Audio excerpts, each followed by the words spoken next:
Today we are going to be tier ranking all of the books that I have read January through May of 2026. My name is Angie and welcome to my little corner of the internet. In 2026, I have set a goal for myself to read 100 books. Because last year, I believe I hit like 70 to 80 and I was like, oh, this is gonna be easy. But it's a loose goal. Let me start by saying that. It is definitely a loose goal. I'm not holding myself up to any standards. I'm not gonna be disappointed. However, we are now 6 months into the year and I have only read 27 books. But that is not what this video is about. This video is about tier ranking the books that I have read. I will start by saying I am a little bit disappointed in myself, not because I haven't read as much as I wanted to, but because most of the books that I have read were library books. And yes, I am all for using your library.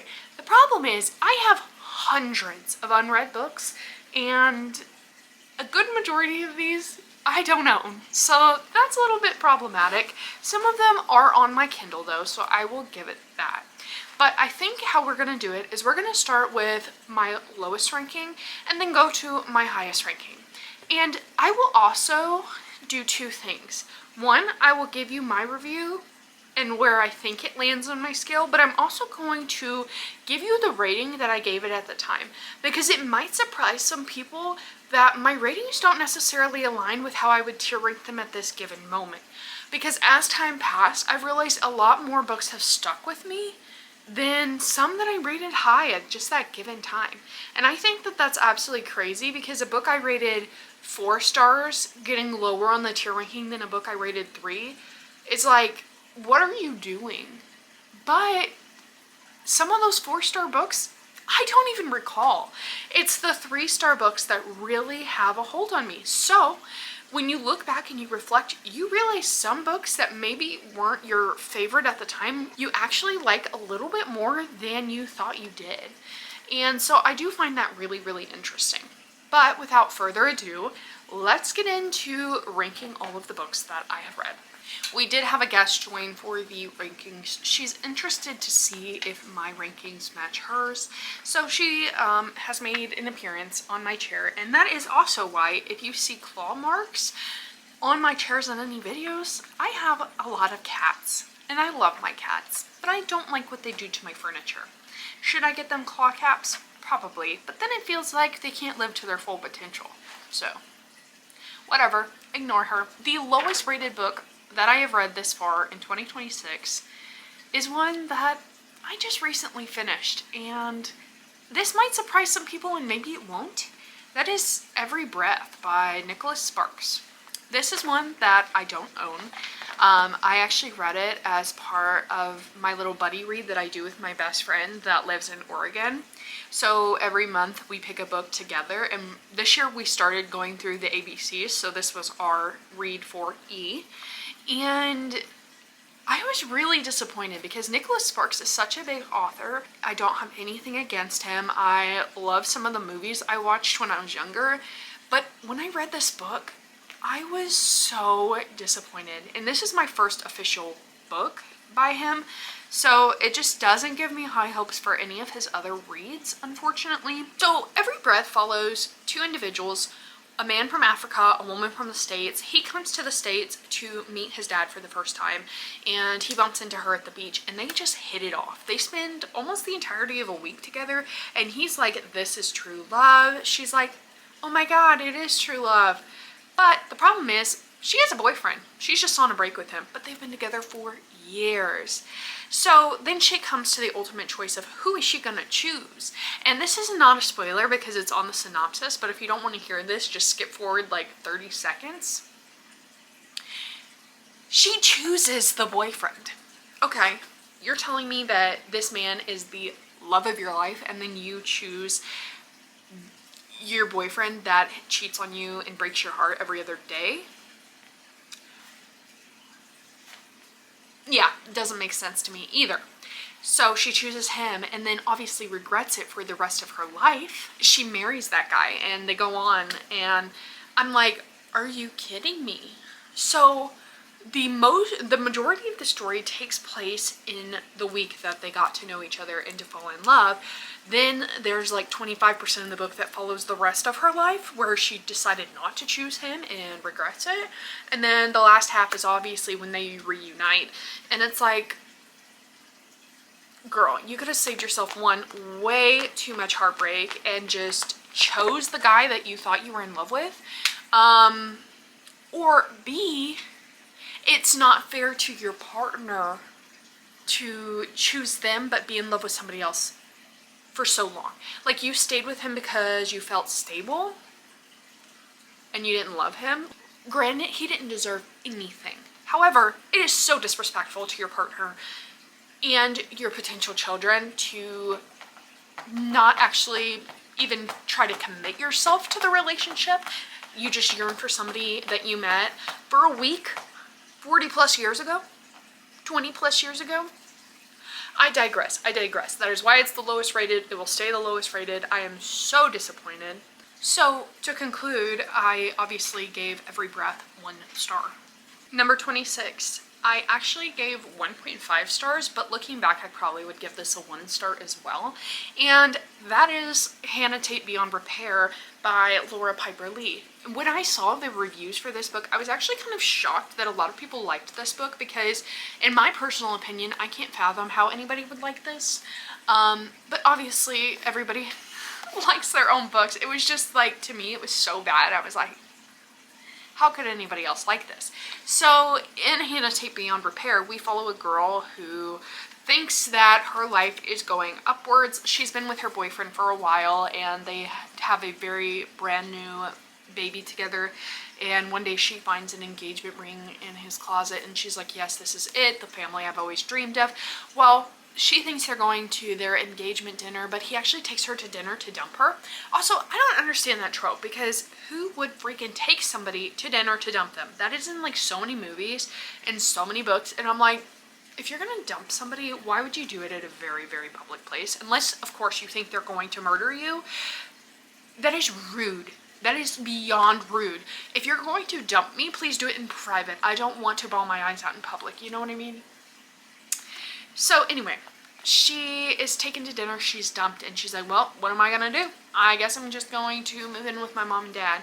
So she moves in with her mom and dad, and she meets a carpenter, and they just kind of hit it off, which, good for her, go her, but I found the story kind of gross. I am one who had mommy issues growing up, like legitimate mommy issues, so I don't know, and plus my parents were divorced, so I found some elements of the story gross when it came to the children. It just felt a little sexualized for me, and I hope that I'm not coming across like, I'm not saying that's what the author was doing, I'm not saying that's how anybody else would take it, but because I did not grow up with a lot of affection, it felt kind of icky to me.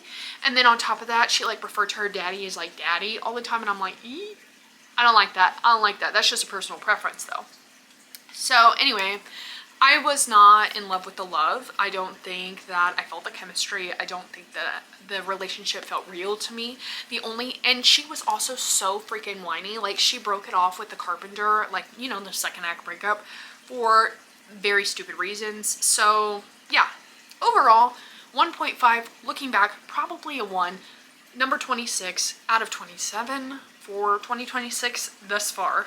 The next one may surprise you guys because I feel like this is such a popular author, but that is The Elsewhere Express by Samantha Soto Yembo. I think that's how you say it. I'm not 100% positive, and you're probably going to hear me butcher names a lot throughout this video because I am so terrible with pronunciation.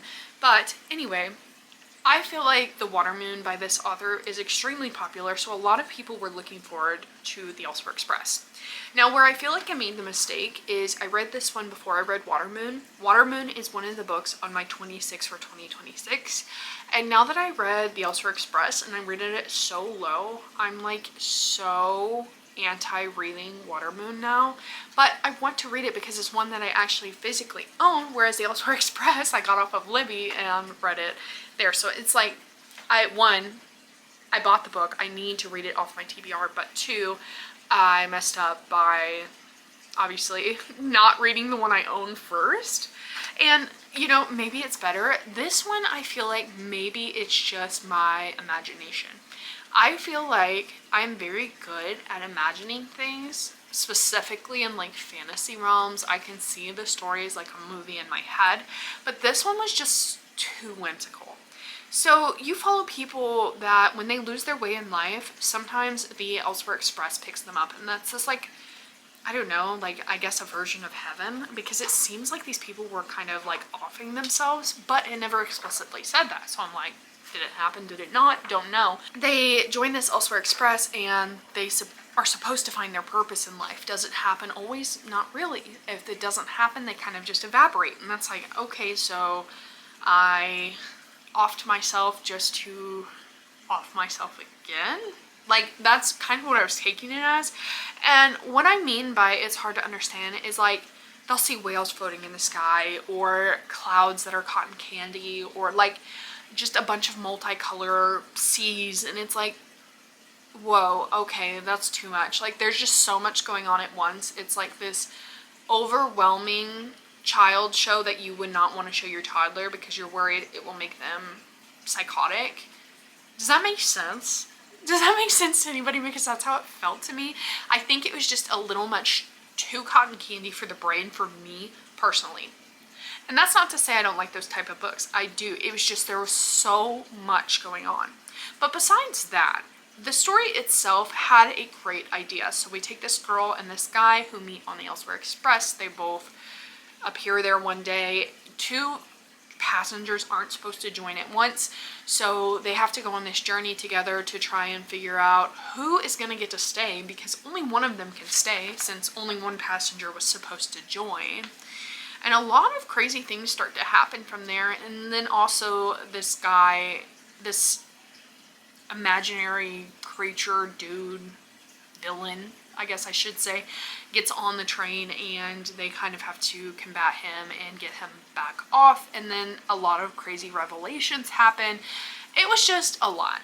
It was a lot, and I particularly did not enjoy the story. I didn't really enjoy how it ended. My camera died in the middle of me yapping, so I don't really know what I was saying. All there is to say is I didn't really enjoy it, and I actually rated it a 2-star, so I wouldn't say it's the worst, but it definitely is not the best.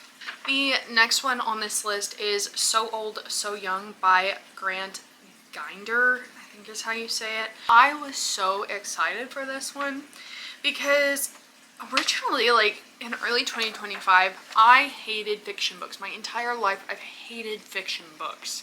But then I started reading them in like mid 2025, and I started to fall in love, especially with books like The Names and The Favorites. Like, I love those books. So that is the vibes and the story that I was expecting with So Old, So Young. I just thought it was going to be so good, and we follow multiple different POVs in this book as they age over the span of 40 years. The problem is there are so many characters, you have no clue what you're trying to read. I don't know if that's the purpose. I don't know if you're not really supposed to keep up with the characters. And then as we age and we go to different things, people just start dropping off. Like, not like dying, like they just literally aren't on page anymore. And I get that a lot of times that kind of shows you how friendships in real life just fade out of your life, which is fine if they weren't one of the POVs. If they were just talked about by a main character, that would make sense. But they started as a POV and then we never heard from them again. And it's like, if they're a POV, they're a main character, so they should be here, right? Am I wrong? Do you guys feel that way? Is that, I don't know. So it was kind of funny to me that the POVs that I really liked the most were the girls' POVs, and then I really hated the guys' POVs, but they were all written by the same guy. So that just shows you, I think guys just irritate me. That's not to say I'm a man hater. I am married to a man, and I have a son. Okay, maybe I am a man hater. I don't know. They annoyed me. I don't like the way guys think. Anyway, there was only one girl that I really vibed with, but then as the story went on, she just kept getting more and more annoying. And I also think it was funny that they all started out like with high school sweethearts, or I should say college sweethearts, and then they broke up, obviously, as most college couples do, and then they have spouses and they keep seeing each other at like different parties throughout the years, because we follow the POVs are taken like at parties, so it's not even like through their lives, it's literally like to the different parties that they all attend, and you see them over the years just yearn for each other, like they yearn and they miss each other, and no, we're not doing that. I'm so sorry. If you cannot get over your previous romantic partner, one, we're done. Two, you should not be going to any parties that they are at, okay? If you think you're gonna have to relive heartbreak every time you see them, then we should be avoiding them at all costs. Maybe that's just me, but that's how I feel. And I thought we were gonna like watch them like completely grow old, because it's literally called So Old, So Young. We made it to like mid-40s. We met them in their 20s and we made it to mid-40s. It followed them over like a span of 20 years, and the book ended when somebody died. And like, to the most people, it was like the death wasn't even that sad. And I was like people are kind of like getting back together at the funeral. Excuse me, I'm so sorry. If I'm your friend of 20 years and your goal is to find a romantic interest at my funeral, you're dead to me. Literally and physically, I guess. But I guess I can say that there were also some redeeming parts in the book, because I did give it a 2.5 star, so it wasn't the worst. But I will say the start of the book was a lot stronger than the finish was. So I would just know that going in, know that it doesn't take place over the span of life, and they're not really that old, okay? Maybe people think 40 is old, but as I grow older, I don't think 40 is that old. I think like, I don't know, 60 is old. I'm like in my 20s. The next one on this list I am actually really sad about as well, and that is With a Vengeance by Riley Sager. I think I've only read one other Riley Sager book before, and that was The House Across the Lake, which I really liked. I think at the time I read it, I gave it like a 4 or 5 stars. It was a couple years ago, so I don't really remember, but I think the concept of this book sounded so good. So pretty much there's this girl named Anna, and 12 years ago her family is ruined by 6 individuals. And you'll learn in the story what kind of happens to her family, but her family is ruined, so she lures them all, these 6 people, onto a train, and the goal is just to get them to confess, because she's planning to take matters into her own hands, and then when the train stops, she plans to deliver them to the police. But the problem is people start dying on the train, and she's not killing them, so she has no clue what is happening. I think that this book had the strongest of ideas, but the slowest start ever. Now, this book is like, I think it's like almost 500 pages. Yeah, 497 pages. I think we didn't need 200 of those. I think that the book would have been a lot better had we just got rid of the page count, because I feel like the first 100, 200 pages, nothing happened. Like, she's getting them on the train. Like, that's like the entire concept of the first 100, 200 pages. They're just getting on the train. They're getting lured on the train, but there's not really a lot of detail. So it's not fun. But then as people start dying, the story definitely starts to get more interest. But I do feel like then we kind of start watching the same thing happen over and over. So it's a little bit sad. However, the ending I feel is really good. It's not completely unbelievable. It's not necessarily the most unpredictable ending or anything like that. But there were also a lot of like just unanswered things that happened in the story that I was kind of like, that doesn't make sense. What happened to that? Who was that? Who did she see? That doesn't make sense. So overall, I was very disappointed. I feel like if he rewrote it and tried a little bit harder and got rid of some of the pages, it would be a very good and effective story. And overall, I rated this one a 2.5 as well. Now, some of y'all might hate me for this next one, and to that I say I am so sorry. And that is House of Flame and Shadow by Sarah J. Maas. I know, I wanted to love it so bad. I love ACOTAR, I love Throne of Glass, I even have a Throne of Glass tattoo. But Crescent City, oh, it was awful. I'm sorry, I hated it. And the books just got worse as they went on. And I wanted to love it because these covers, the Barnes & Noble exclusive editions specifically, I got them secondhand. Well, this one I bought, but like when it came out. But the first two I got secondhand because I didn't know the story when they first came out. Anyway, I digress. They're stunning. They're so beautiful, and so I was so disappointed that I didn't like them.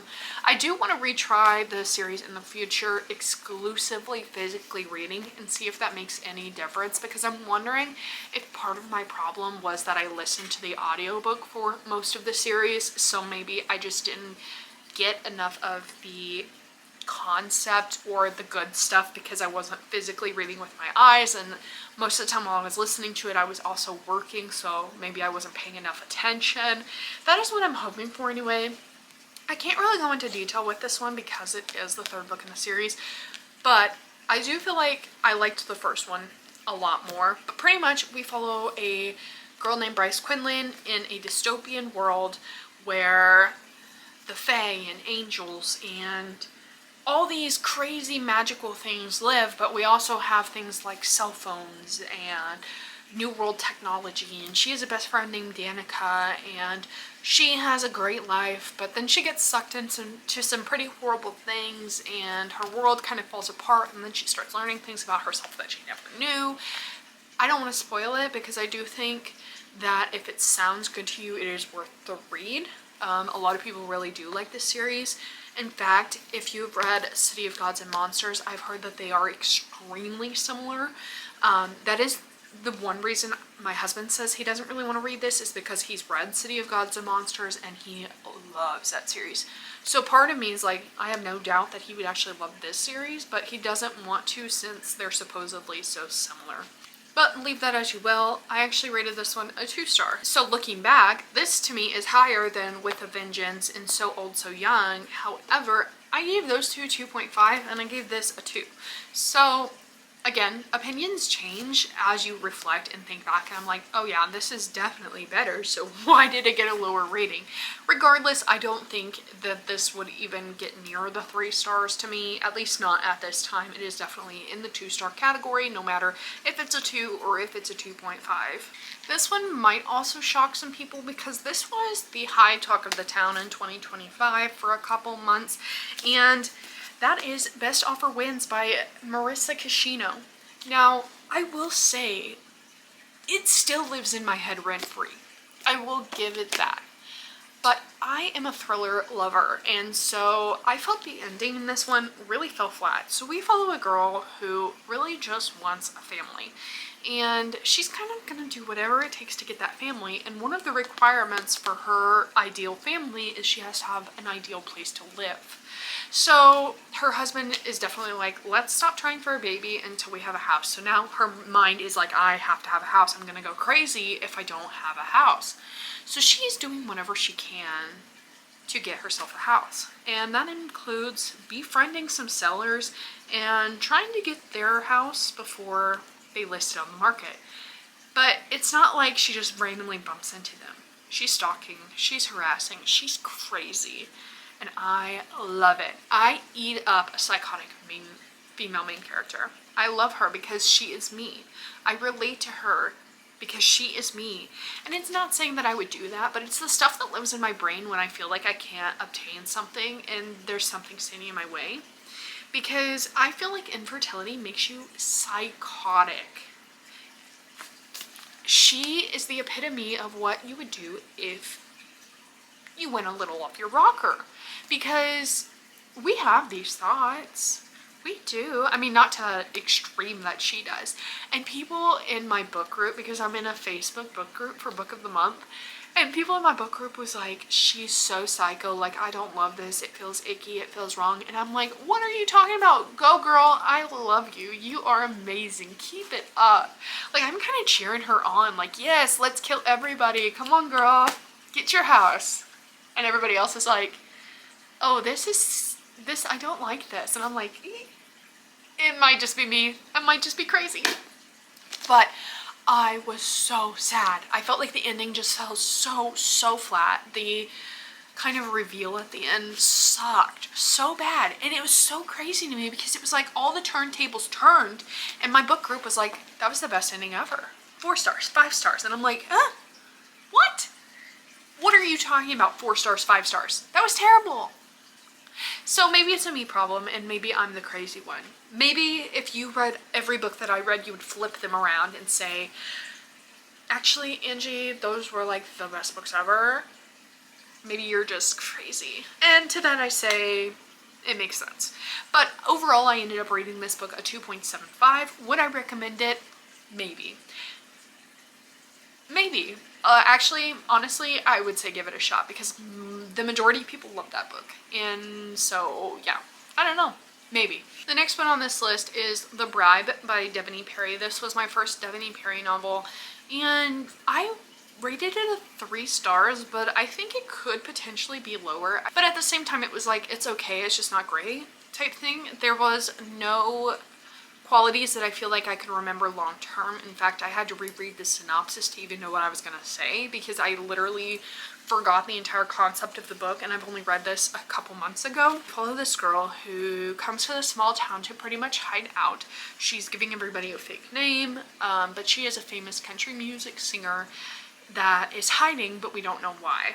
And she kind of falls for this small town police officer. He's falling for her too, but he knows she's lying about her identity, and he's kind of trying to uncover what happened. He learns pretty early on who she actually is, but he doesn't know why she's hiding. And the story kind of goes from there. I think that the concept was really, really interesting, but it just wasn't for me. I think if you like stories like that, it just felt a little underwhelming. I felt like there should have been more of shock value. I feel like there should have been more energy, more high stakes. I feel like it was trying to give Bourbon and Lye vibes, but it fell short, if that makes sense. If you read Bourbon and Lies, you know what I'm talking about. I love, love, love that book. But I ended up, like I said, rating it 3 stars. Number 19 on this list may actually shock some people because it had a lot of uproar when it first came out. But I actually did not find it as bad as people made it out to be. And that is Just Friends by Haley Pham. So in Just Friends, we follow 2 people named Blair and Declan who had some romance going on when they were teenagers, but she left. We don't really know why she left, and then they didn't contact each other again. So it's a second chance romance, and I typically really, really don't like second chance romances. I feel like they really, really fall short. But I actually really did enjoy this one. I felt like it had its moments where I was like, okay, come on, it's dragging. And I do understand what people say when they say like there was some big words that didn't need to be in here. Okay, she's a debut author, it's her first novel. I would do worse than this. You guys, if I am such a judgy reader, but if I wrote a book, I bet you everybody would rate it 1 star. Now, that's not to say that one day I might not become a writer and be really great at it. But if I wrote a book at this very current moment, you guys would probably hate it because I suck. And I love to write. I just suck at it. You know what I mean? You know what I mean? So anyway, there's also like a little bit of the element, like, you know, she's coming back to town to visit her grandmother who's dying, or it's her aunt. It was her aunt or her grandmother. Her great aunt Lottie. Okay, so her great aunt Lottie, her health is declining, so that's why she's coming back, and she has to get a job, and she ends up getting a job where Declan works, actually owns. And so the story kind of starts from there, and you start to slowly see their relationship come back together and why their relationship ended. A lot of people say that how their relationship ending fell short. It felt like a cop-out, but I really didn't see it that way. I did not think it was a cop-out. I thought it was really well thought through. I really liked it, and I felt like the more I read the story, the better it got. So it was like, yeah, a little bit at first, a little bit hard to read. The words were not the best, but then it was like, you know, as she continued her story, her writing got better, and I actually really, really enjoyed that. And I actually rated this book at 3.5 star. So I think if you like romance, especially second chance, I do think maybe you should pick this one up. Especially if you want a quick, fast-paced read that's really easy breezy, beautiful romance. You know what I mean? The next one I actually had a NetGalley e-arc copy of, and I am so grateful that the publishers allowed me to read it. This was my first book by Mari McFarland, and that is Cover Story. Now, I did attempt, because I waited too long to read it, that it had published, so I did attempt to listen to the audiobook, but it was like their dialect and their tone I didn't really understand, and I couldn't speed it up, and I kept like re-listening to the first part because I did not know what it was saying. And turns out it was like a side character that had a thicker accent, and like the rest of the book was easy, and I just kept re-listening to like the first 5 minutes over and over because I did not understand what was going on, and I was like, oh my god, if I would have just skipped that part or read that part physically, that would have made a lot of sense. Anyway, whatever. I ended up reading most of it physically due to that. But overall, I liked it. It wasn't the best thing ever. I think Just Friends and Cover Story really sit hand in hand when it comes to the romance genre. So Cover Story follows two office rivals, Belle and Connor. Connor is new into town. He actually used to be this huge businessman, but he kind of just wanted to change because he hated his life. Relationship was falling apart as well. And Belle, of course, just doesn't want to stand him for no reason other than he's just new and he's a guy, I guess. I don't know. I get it though, I guess. I'm saying I guess so much, but literally, I had no interest in it until the romance started. Once the romance kind of started, I did start to enjoy it, and then a little bit of a mystery element came up, and they were trying to solve it together, which I really enjoyed. If you make it through the first 25% of the book, you may actually really like the story like I did. Otherwise, if I would have like DNF'd, I would have said that was like the worst book ever, but I am so glad I kept going and pushed through it because I actually really did enjoy it, and I did end up rating it a 3.5 stars, but honestly, I would say number 19 and number 18 really go hand in hand. Just Friends and Cover Story, they're kind of on the same ballpark to me. So the next one on this list is The Lions of Fifth Avenue by Fiona Davis. I picked this up because I read The Spectacular by Fiona Davis, and that was one of my favorite books. It was either of 2025 or 2024. I think it was 2024, but I loved it. So I was like, okay, Fiona Davis may become one of my favorite authors. This one was a little bit less exciting, but I still really enjoyed it. I am going to have trouble explaining it, especially because it's a historical fiction, so I'd rather just read it to you. But it says it's 1913, and on the surface, Laura couldn't ask for more out of life. Her husband, superintendent of the New York Public Library, allows their family to live in an apartment within the grand building, and they are blessed with 2 children. But headstrong passionate Laura wants more, and when she takes the leap of faith and applies to Columbia Journalism School, her world is cracked wide open. As her studies take her all over the city, she is drawn to Greenwich Village's New Bohemian, where she discovers the Heterodoxy Club, a radical all-female group in which women are encouraged to loudly share their opinions on suffrage, birth control, and women's rights. Soon, Laura finds herself questioning her traditional role as wife and mother, but when valuable books are stolen back at the library, threatening home and institution she loves, she's forced to confront her shifting priorities head-on. 80 years later, in 1993, Sadie Donovan struggles with the legacy of her grandmother, the famous essayist Laura, especially after she's wrangled her dream job as the curator at the New York Public Library. But the job quickly becomes a nightmare when rare manuscripts, notes, and books from the exhibit Sadie's running begin disappearing. Determined to save both the exhibit and her career, the typical risk-adverse Sadie teams up with a private security expert to uncover the culprit. However, things unexpectedly become personal when the investigation leads Sadie to some unwelcome truths about her own family heritage. I think that this book has so much depth to it, and it is so amazing. If you love historical fiction, I feel like this may be a very strong read for you. Historical fiction is very much a hit or miss for me because it's just not my favorite genre. However, there is so much that goes on in this book. There's the historical elements, obviously. There's romance. There's suffrage. There's women's rights. There's everything. There's mystery, there's thrill. I think it is so much fun, and if historical fiction is your genre, I definitely say go for this because you might really love this.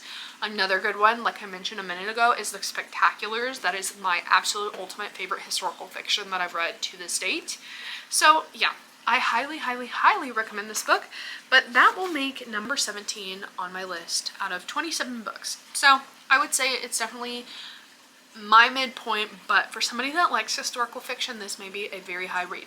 And also, I'm not saying none of these books are bad, because most of the books that I've read are 3 to 5 star ratings, specifically more 3 to 4. And so it's just a matter of like my favorites, but it's still a very, very great book. So definitely don't get me wrong when I say it's like number 17 on the list, because it's still a 3.5 star to me, which is a phenomenal book. Like, that's above average. 3 is like average to me. 3.5 above average, really liked, just not like one of my ultimate favorites. Unfortunately, my child just woke up from his nap, so I'm going to have to pause for a moment, and then I will continue shortly when his father is home, so that I don't have to worry about him getting into things and also getting to spend a little bit of time with him. So I'm going to pause right here, but I will pick back up very, very shortly. New location. It is literally only 20 minutes later, but the next one on this list is The Frozen River by Ariel Lawhorn. This one I feel like I would have liked a lot more had I read it in a shorter time span, because I think it took me like 2 months to listen to the book, because that's what I was doing, was the audiobook of this book. And I feel like if I would have give it a more fair chance and listened to it in a shorter time span, that I would have really liked it a lot more. But essentially we follow a midwife who journals everything, and she's kind of in the middle of a murder trial, a scandal. She has a backbone. She is not budging when she comes to say, like, you know, this man was murdered. This other doctor in the town's like, shut up, you're wrong, this happened. And she's like, no, this happened. This is during the time where women are meant to be seen and not heard, and she won't shut up, she won't back down, and I love that for her.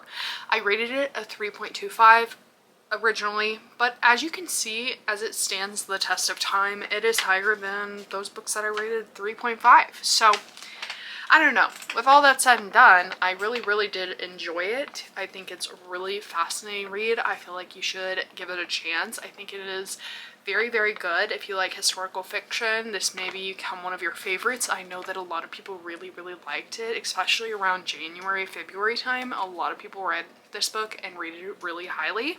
The next book, number 15 on this list, may surprise some people, but it is The Second Death of Locke. Now, I did film a reading vlog on this channel for this book, so I won't go into much detail. We follow two people, Gray and Kier. Gray is a well, Kier is a mage. They are partners and they are bonded. They are not supposed to be bonded, but they bonded to each other against the government's rules. Now, this can be very detrimental when it comes to battle. The main reason I feel like I didn't rate this one higher is because I wasn't obsessed with their love story like a lot of other people were. I felt like it just felt a little short. I also felt like what was supposed to be the big thrill, which was that Gray was, you know, the heir to a kingdom, and if she dies, all magic dies with her. I felt like that was supposed to be like the big whoa factor, but it's literally in the synopsis and Kiara literally knows. So I don't know why that was like a shocking thing, because he kind of knew, like, if he would have put 2 and 2 together, he would have got 4, you know what I mean? Anyway, beside the point, I do think overall the story was really good. I really enjoyed the battle scenes. I really enjoyed the friendships that were formed, and I really enjoyed that it was a standalone. I love that. Now, there is another book coming out, but they're interconnected standalones, so I'm very interested to know what it could potentially or possibly follow, if not, you know, the heir of a lost kingdom. Like, is her friends like another heir? Is there something interesting, or are we just gonna follow just random people in battle? You know what I mean? I do think that I could potentially pick up the second one, but will I be running to the store on opening day? Probably not. Not unless that synopsis sounds absolutely fantastic. However, I do think, again, it was really good. I rated it really highly, above average. I rated it a 3.5, which I think is a very good rating. In my personal rating system, I think 3.5 is screaming yes. You know, not for me, but for a lot of people, but still really good type book. If you love fantasy books and it sounds good to you, I would say give it a shot. It may become one of your favorites. I know that a lot of book YouTubers read it and they really, really enjoyed it. So to each their own type thing, you know what I mean? I think regardless it is really good and you should give it a shot if it even remotely interests you. I think that for every book. I think that even my 1-star books, if you think they sounded good, give them a shot. Don't let me dissuade you. I'm just saying what my personal opinion on each book was. But everybody has their own opinions because some of these books have a very high average rating and I rated them way lower. Or some of these books have a very low average rating and I rated them way higher. So to each their own. Everybody is going to have their own opinions. So if a book sounds good to you, freaking pick it up. You know what I'm saying? Like, I'm going to pick up books that people talk bad about because I think they're good. Just like Just Friends. I mean, I say that because it was the biggest scandal of books in 2026. People were like, oh, she's a book YouTuber, and people are just giving her a platform because she's a book YouTuber and it's not edited well and yada yada yada. Yes, it was. I'm sorry, like, it's her debut novel. No debut novels are fantastic, but it was still really good and the story was still really good. So I think some people are going to hate it, some people are going to love it, and that goes for every book on this list. Now, if you made it this far in the video, thank you so much. I'm literally yapping my head off and we're not even done yet. So keep watching. I would really enjoy it. Leave this playing in your background. I love you for that because every time I gain a follower, I'm like, yes. Like, I'm so, like, I know I'm literally only at like 41 followers, but like, could you imagine like 41 people sitting in front of you watching you read? 41 people sitting in front of you watching you yap about books? Hello, I'm famous. Anyway, back to the books again because I keep getting sidetracked. So the next one on this list may also surprise you a little bit, and I think I know why it is not one of the higher rated books, and that is We Who Will Die by Stasia Stark. Now, this was another one of those books that was like the talk of the town, and I was so excited to read it, but I think where I messed up is I read this during a 24-hour readathon, and I was listening to the audiobook of this one while physically reading another fantasy book with a very similar premise, and I will talk about that one literally in the next 2 books. But I think I did not give these books a fair chance. So when the next book for We Who Will Die comes out, I will be rereading because I feel like my rating might be higher if I gave it a fairer chance. And I also know, so this is the Allurial edition of the book, and I just want to touch base on that because a lot of people really hated this cover, and I thought it was so freaking stunning. Everybody said that the female looked like really odd, but I freaking love it. So anyway, beside the point, this came out on Allurial in December of 2025. If you haven't read this, I definitely recommend. So we follow a girl named Arvel, and this is like a gladiator style vampire romance. Hello. Does that not sound like the coolest thing ever? I am loving that gladiator style books, vampire books, dystopian books are all making a freaking comeback, and I love that this takes 2 of those, vampires and gladiators, and puts it all into a book. And there's also kind of like a love triangle. I love it. I love it. So anyway, I don't want to spoil anything because I really think you should go into this book mostly blind, but if any of that sounded good to you, pick it up. 3.75, but I think it could be higher if I gave it my full attention, and I plan to when the next book comes out and I reread it. The next book I actually rated slightly lower, and that is Metal Slinger by Rachel Snyder. I rated this as a 3.5, but I actually put it higher on my tier ranking list because it's the one I remember the best because I literally just finished it. That's probably the reason, but anyway, I felt like that this is a very, very standard romantasy book. It follows a lot of the similar concepts of most romantasy books, and in fact, some of the book I was kind of bored. But if you are a romantasy lover like I am, I think that you will enjoy it. But if you like different, I don't think there is a lot of difference between this and a regular romantasy until the last 10-20%. The last 10-20% had my jaw on the floor. For the literal 80% of the book, I was kind of unsure if I would continue because, again, like I said, it's a very, very standard romantasy, and if I did, I wouldn't be running to pick up the second book. However, when I got to that ending, shocked, flabbergasted, never heard of it before. I mean, of course, heard of it before, but it was like one of those jaw-dropping twists that you really would not see coming. And I will be there on opening day for book number 2 because I have to know what happens. And I feel like if that's how it ends, it can only go up from here. Like, I feel like the second book, instead of it being just like second book syndrome, it's actually going to be really, really good, and that is what I'm looking forward to, and I'm so excited. But if you are an avid romantasy lover, or you are new to the romantasy genre, I think that book's for you. If you're somebody who reads a lot of romantasy and doesn't like the same concepts, I don't think it's for you. The next book I have on this list is Good Intentions by Marissa Waltz. I rated this a 3.75, and the average rating is a 3.6. So like I said, some people are going to have very different opinions. I think it deserves more hype than it has. I love a psychotic female main character, and that's exactly what this story is. It is another thriller. Pretty much we follow a girl named Katie who has an event planning business. She has picture perfect life. And then her twin sister ends up dying, and she kind of is obsessed with her twin sister. It's just, she's kind of like one of those people that want what everybody else has, and she picks a person and she fixates on them and she wants to be them, but she also wants to just be with them type thing. And so she is fixated on her sister. So when her sister dies, her life is completely upended. And there is this girl at the hospital who also just lost her son. She becomes fixated on her because that girl had like touched her hand and like said sorry to her in the hospital waiting room. So that becomes her new fixation, and she kind of just starts obsessing over her, following her everywhere, befriending her type thing. Now the friend doesn't actually remember meeting her in the hospital because, again, it's that girl's worst day of her life. She just lost her son. But the story gets crazy, and as it unravels, I love an unhinged main character, and that's exactly what she is. The story ending was like, oh, that was a shock. That was a shock. Was it unbelievable? Probably. But I loved it. I think if you love a thriller and you love an unhinged female main character, that's the one for you. If you were kind of similar to me on Best Offer Wins, where you liked the girl, but the story kind of fell flat, I think that this is like a step up from that, and you'll really, really like it.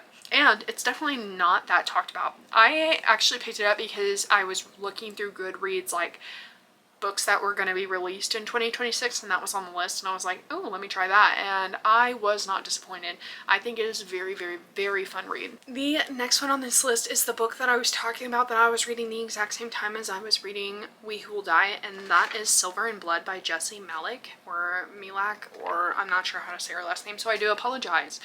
But this one is so, so good. So this was another book that I got as an e-arc copy on NetGalley. So again, thank you to the publishers, because I am so thrilled and so excited for the second book to come out. We follow this girl who lives in this forest on the edge of the woods where there's this mythical beast that is dangerous, and the only person that is supposed to be able to kill it is a mage, and this village only has one mage, and they're like, we're gonna sacrifice you, sorry. And she's like, whoa, I'm untrained, I don't even know anything about my powers. I know I'm a mage, but obviously I'm an orphan, I don't know anything. And they're like, too bad, we don't want it to come in this town, so we're gonna throw you in there. And that's kind of where the story starts. I think that start is similar to a lot of romantasies, but it's also different because obviously she knows she has powers, she just doesn't know how to use them. So she gets thrown into these woods, and she's actually saved by this rich dude who is also magical, and he takes her to his castle and he heals her from this poison that she had contracted. And that is kind of where the story starts to unfold, and then she starts to learn that she's not just the only magical person in the world, and she's learning more about herself that she didn't know, which I absolutely really love. Where I find it to be so different than standard romantasies is, like, it was not an insta-love thing. They have a high amount of attraction towards each other, as one does, but like, they don't trust each other. And I love that, because I hate when it's like, oh, we're gonna do anything for each other and we're gonna die for each other. We don't actually know each other's values or trust each other. They don't. Like, they're like, I want to love you, but like, I can't trust you. Like, I don't know enough about you yet. And I think that is so fun. And I thought it was so enjoyable. It was so fun, and obviously it's high up on my list for a reason. I ended up rating this one like a 3.5, which again, lower than We Who Will Die, but when I get like, you know, the books that I remember and the books that I think are better, that is obviously the one that's higher up on my list. So I think that if you like romantasy, again, you should read it. And as you'll notice, most of the books higher up on my list are romantasy, because I will say that's my favorite genre. Thrillers are a big favorite of mine. So it's all up to personal preference. Now we are entering the last 10 on this list, and for number 10, the number 10 spot is taken by Given by Elena Galea. Now I have read the Chosen Chronicles by her, and then obviously this book. So the Chosen Chronicles is like a 3-in-1. It's really a 2.5, if I will say so. But I find this concept, I was looking forward to this because she kept posting about this, and I was like waiting for release day. I was like so excited, and I am so glad that I picked it up and I read it. It is so fun. So pretty much we follow this girl, and everybody that is born with some type of mark on their body, sometimes on their head, their arm, their shoulder, wherever, they are called the Given.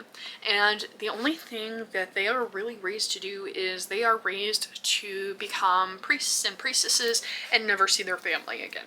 So the families really try not to have a connection to their family members born with it, because they don't want to lose it. And then they're excluded at schools, they're excluded in activities, because people are like, I don't want to gain an attachment to you if you're going to die. So our main character, Rin, has grown up with a best friend who was also a Given, and so they kind of formed a very, very strong bond, because obviously everybody in their life has excluded them. And her best friend is like, I can't wait till the day that I'm Given, like I'm so excited for it. And she feels different, but obviously she knows that's her purpose in life, so whatever. So she goes to the Given ceremony. She sneaks in, really, because nobody is supposed to be there. Nobody is supposed to watch it. But she sneaks in because she wants to see her best friend one last time, and she wants to see the giving ceremony for her best friend. And what she sees is her best friend get executed. Terrifying, right? So now she's like, what the crap? And then obviously nobody's gonna believe her, so she runs. She takes off, and now they've sent a hunter after her because, well, everybody in the world thinks the Given are special and that they're supposed to be these priests and priestesses, and why did one just take off? So now we're going to send a hunter after them, because anybody that abandons ships is getting hunted and getting dragged back to be Given. As she's in the woods, she finds this man who is unconscious, and she's like, I probably shouldn't help him, but I'm going to help him because obviously I wouldn't want somebody to leave me for the dead. She helps him, and she realizes just as soon as he does, he was the hunter that was hunting her, and she is the prey. He's not supposed to, he never would, but something just speaks to him, and he gives her a head start because she saved his life. And so the story is kind of them playing cat and mouse. It's super fun, super interesting. The ending is so good. I cannot wait for the next book in this series as well. I think that everybody should read this. I think it is so fun, so entertaining. I ended up reading this one a 3.5, but honestly, looking back, I would say this is closer to a 4 and a 4.5 star. Like, it is so, so good. Number 9 on this list, I did Fate Inked in Blood. Now, I kind of am a little bit hesitant to say this is number 9 because I could put it at number 10. I really do think The Given might be slightly better, so I feel like maybe as I'm talking to you right now, I flip them, and this is number 10, The Given is number 9, because A Fate Inked in Blood, I really had to read the synopsis to really remember, but I will say it is so, so good. I'm going to read the synopsis as I talk about it just because I don't really want to get anything wrong. But we follow a girl named Freya who is bound in an unwanted marriage. She spends her life pretty much cleaning, cooking, catching food. Freya's dreams become reality when her husband betrays her regent's Jarl, landing her in a fight to death against his son, and to survive she is forced to reveal that she actually possesses a drop of the goddess's blood, which makes her a shield maiden. So she's kind of taken as hostage, taken as a prize, and she is used to fight in all these wars, and she's obviously falling for the king's son. There is a lot of betrayal, there is a lot of thrill, there is a lot of shock factor in this book, especially towards the end. I think it is so fun.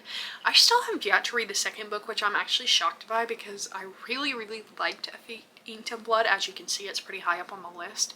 But I do feel like this is one that a lot of people like. Danielle L. Jensen has not let me down yet. This is my second book by her. I've also read The Bridge Kingdom.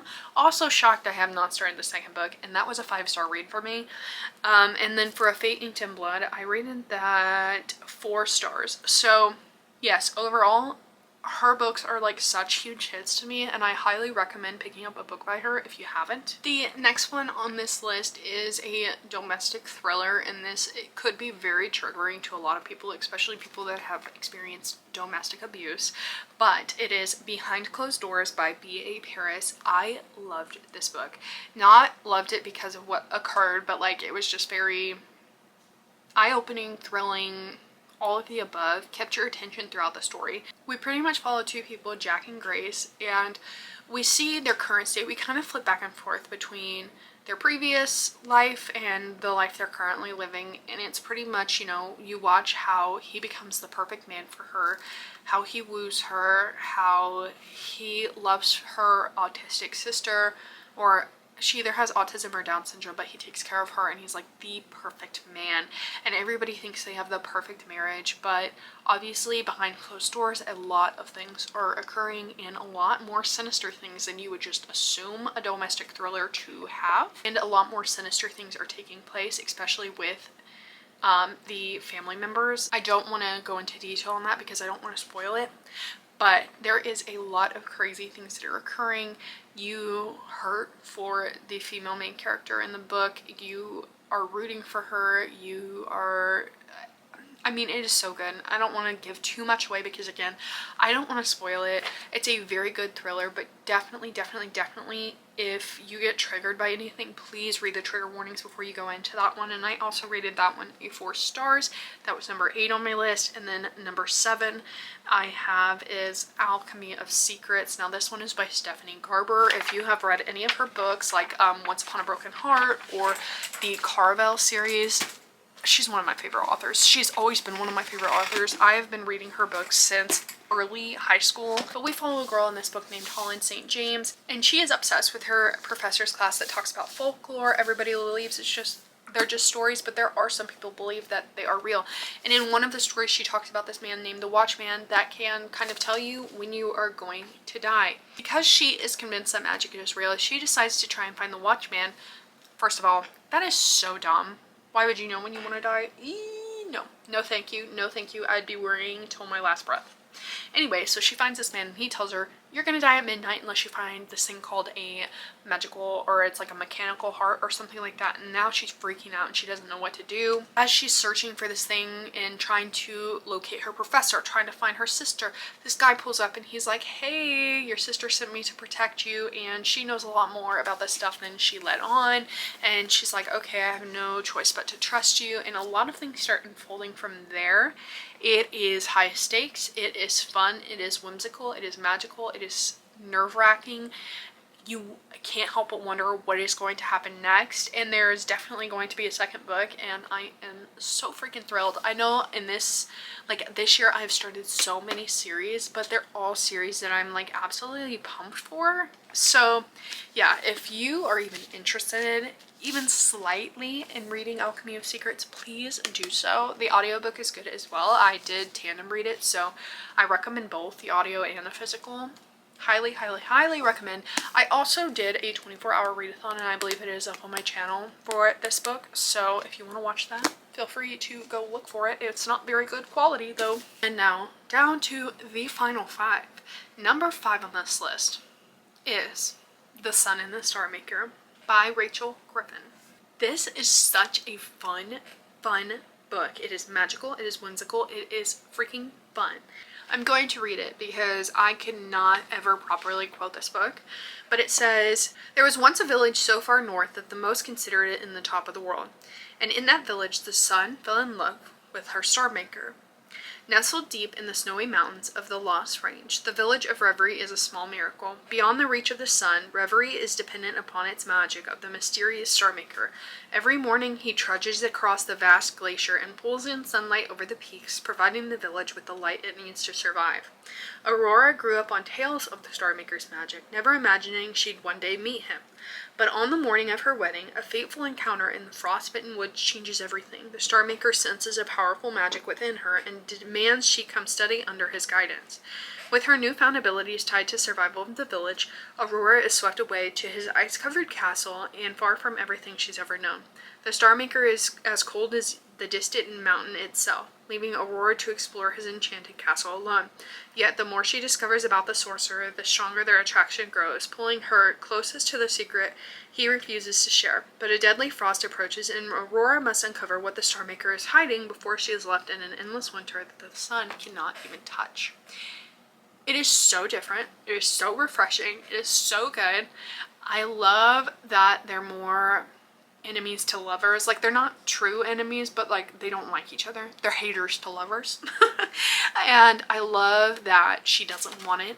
I love that it is different. It is not anything like I've read before. And I think Rachel Griffin just has a way with words. I've read one other book by her, and that was Bring Me Your Midnight. I read it a couple years ago. I also rated that book 5 stars. This book I rated 4.25, but thinking back, I would rate it closer to 5 stars, honestly. It is so, so good. It deserves to be read. It deserves to be shared. Pick it up.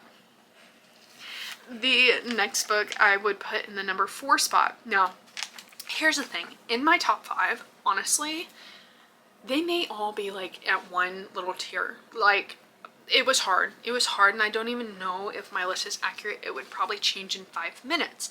But at number 4, I put May Luna, which I rated 4.5 stars. Now, this one, I saw my eyeballs out, and that's probably why I didn't rate it 5 stars, because when I cry and when I'm sad, I'm like, it deserves lower. Okay? It deserves a lower rating because it made me sob. But I have never cried for a book the way I cried for May Luna.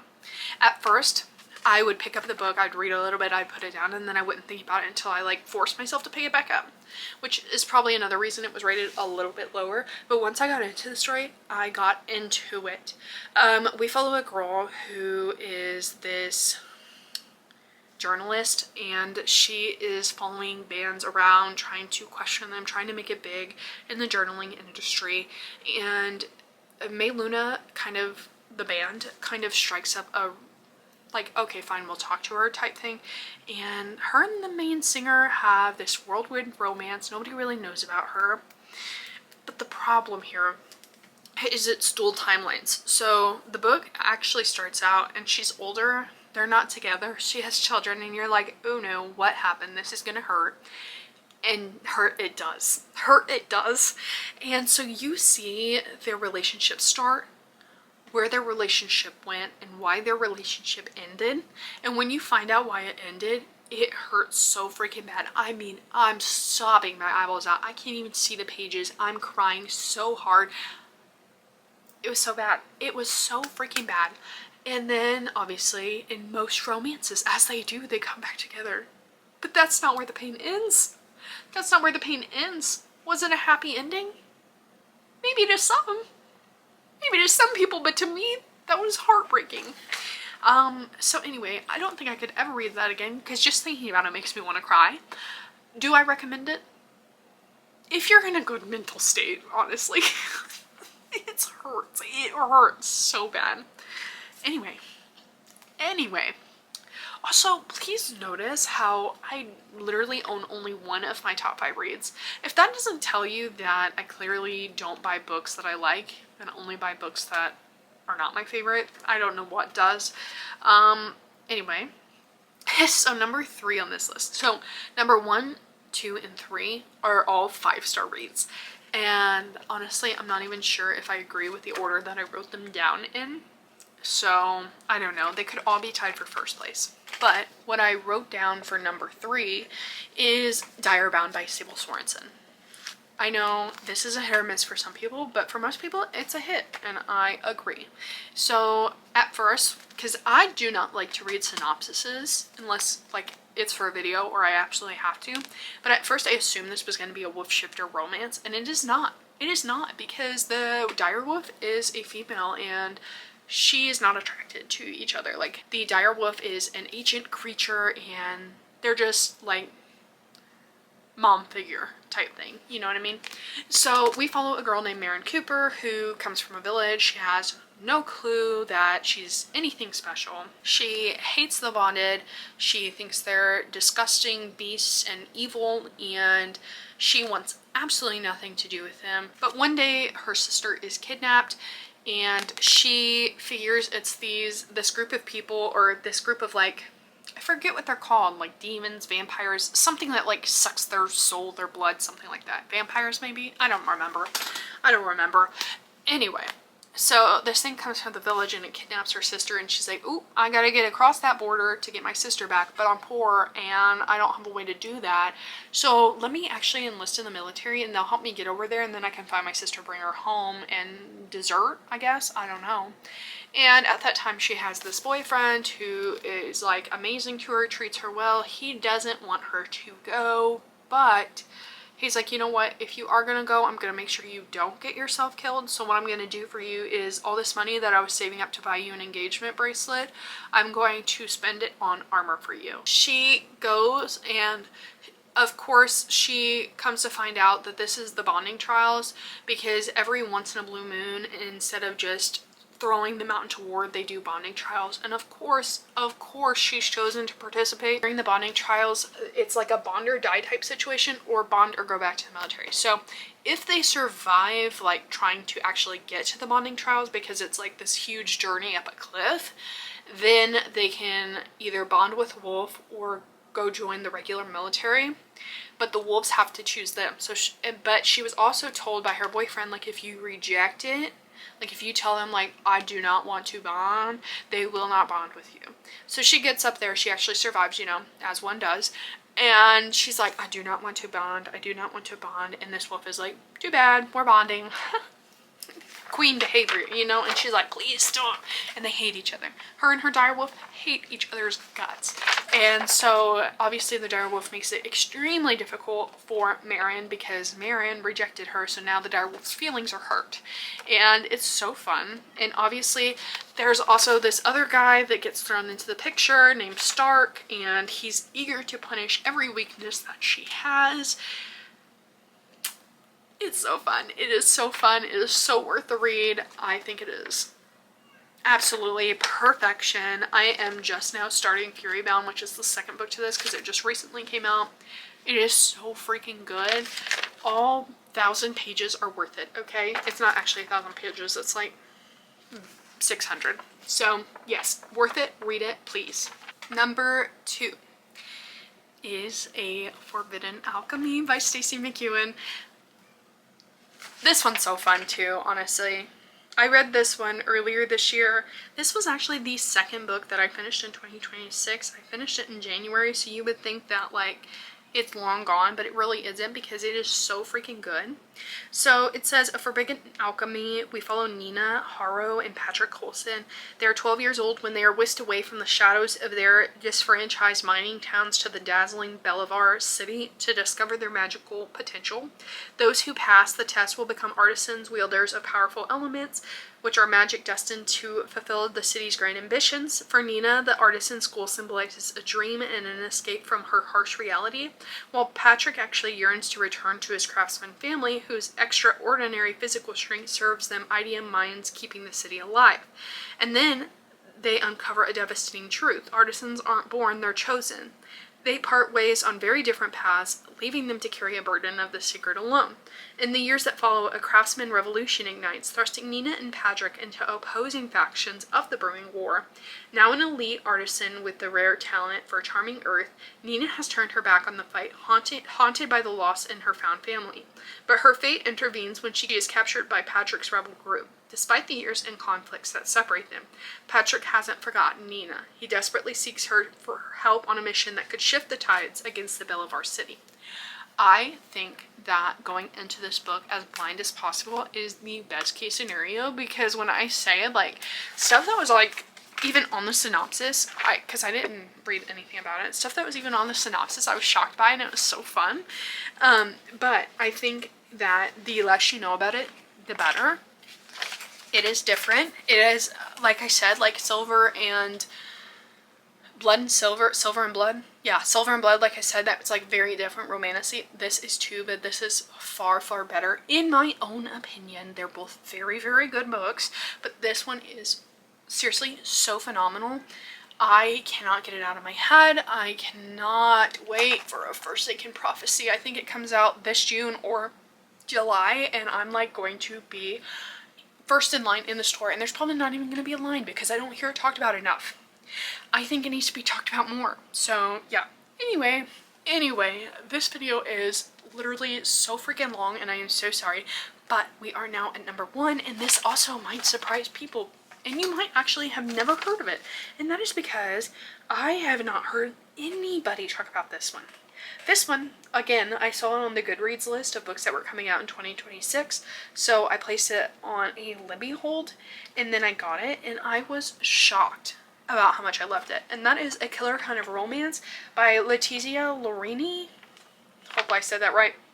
But it is a romance, it is a thriller, it is a mystery. It is so freaking fun.